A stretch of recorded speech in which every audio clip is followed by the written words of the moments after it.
Hello, my friends. It is time for the October crystal divination. My name is Yvette LaFleur with Healing with Yvette, and this is a divination for the collective, which means that everything is for everyone and not everything will fit. So let's start off just a little overview.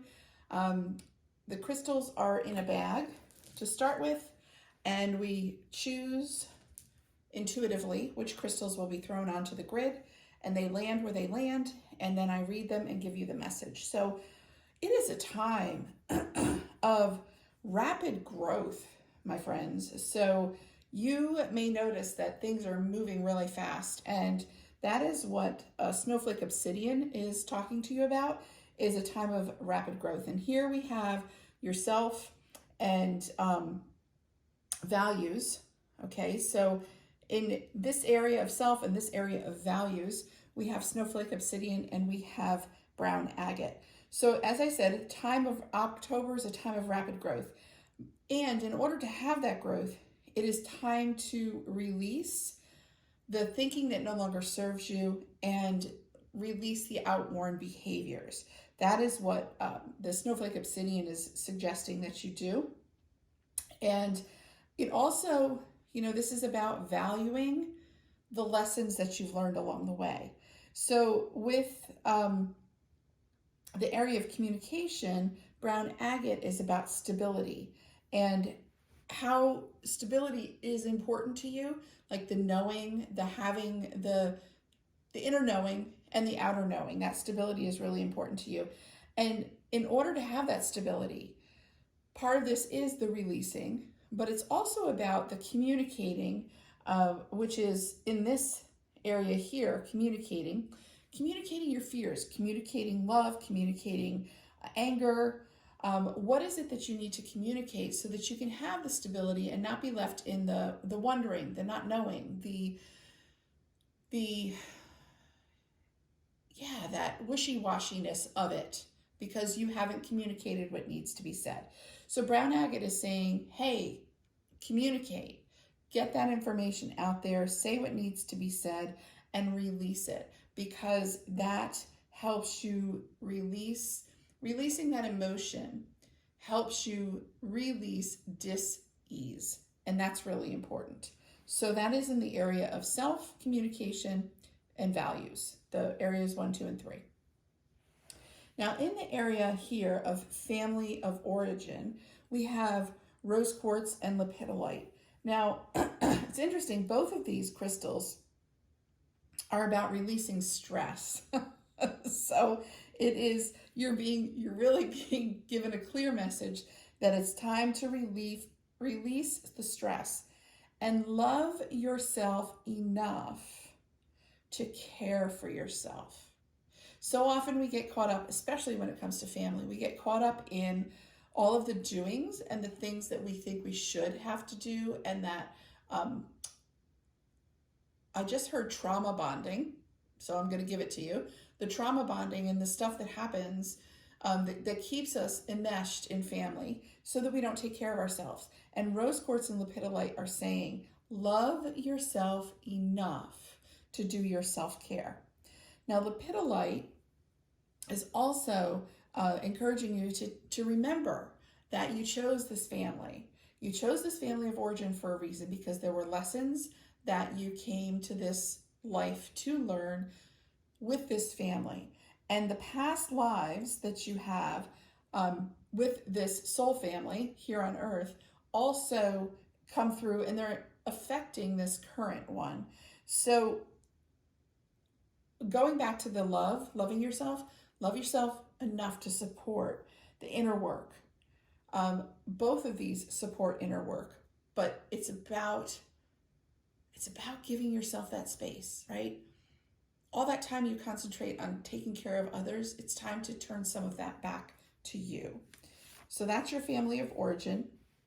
Now here in our relationship area, this could be one-on-one, intimate relationships, whether you have one or want one. Sodalite is saying to you, slow down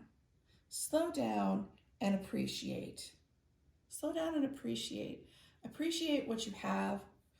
appreciate the things that are the everyday. You know, we get caught up in the what we think we want, the dreams we had when we got into relationships, if they're any length of time, and we sometimes forget to appreciate the little things along the way. So appreciate, be conscious of them, and be conscious of also of your heart's desire for this relationship. Like, what is it at the core of it? What is it that you want? If you're single, what's your heart's desire for a relationship? If you're in a relationship, what's your heart's desire for the relationship?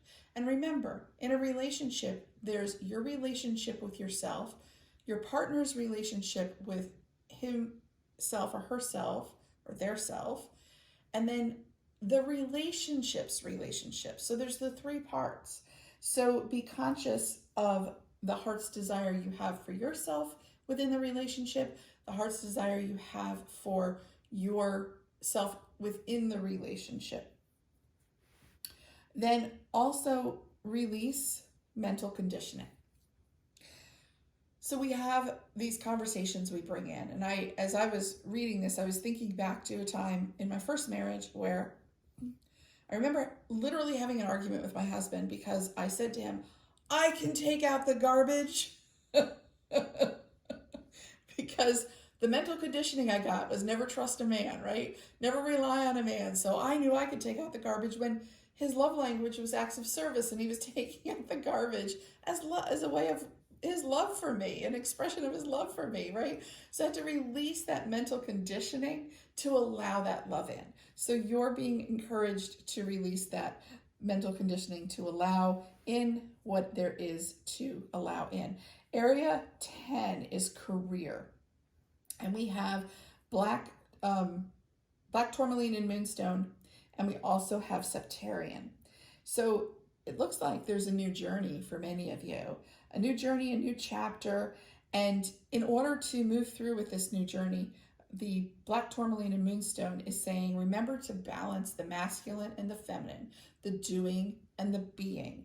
So if you are searching for a new job, if you're looking for a new position, it's not just about the resumes and the headhunting and the networking. It's also about that being, like that being grateful for where you're at right now. What is it that you're learning from the space that you're in? What is it that you're learning from the time off, the being laid off? Whatever happened to have you not be in the current position you want to be in, or what gratitude do you have for the job you're in?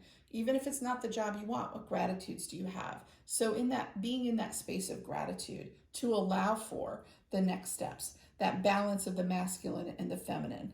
And then septarian is saying, let go and be open to change. Use your power within. That goes back to that being, right? That manifesting, that envisioning what it is that you want. The universe listens, but we have to give messages that are clear.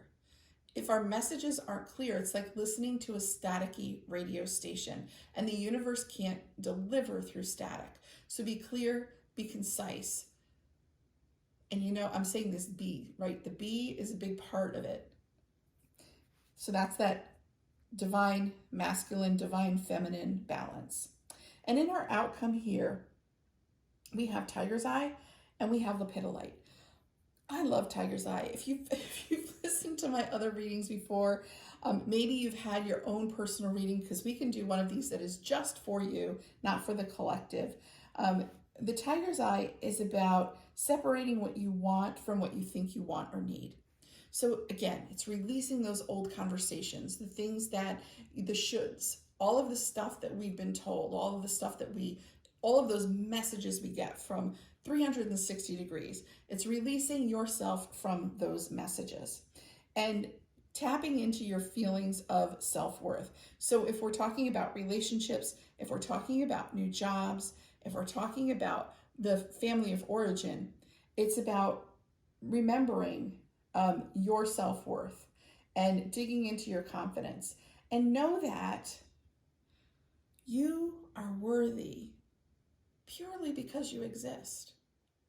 You don't have to do anything to be worthy. You are worthy because you are. Lepidolite is about standing in your own space, free of others, which is like separating all of those conversations, separating yourself from those conversations. So to the outcome of this is, like I said, that big changes are coming, things are moving, and the outcome is about standing in your power, standing, being able to, in spite of everything that's happening around you, being able to be your authentic you, like your authentic you, and remembering to love yourself enough to do the work that needs to be done. I hope this gave you some guidance for the month of October, and I would really love to hear which part stood out to you the most, which part you feel applies to you the most. All right, take care, everybody. Until next time.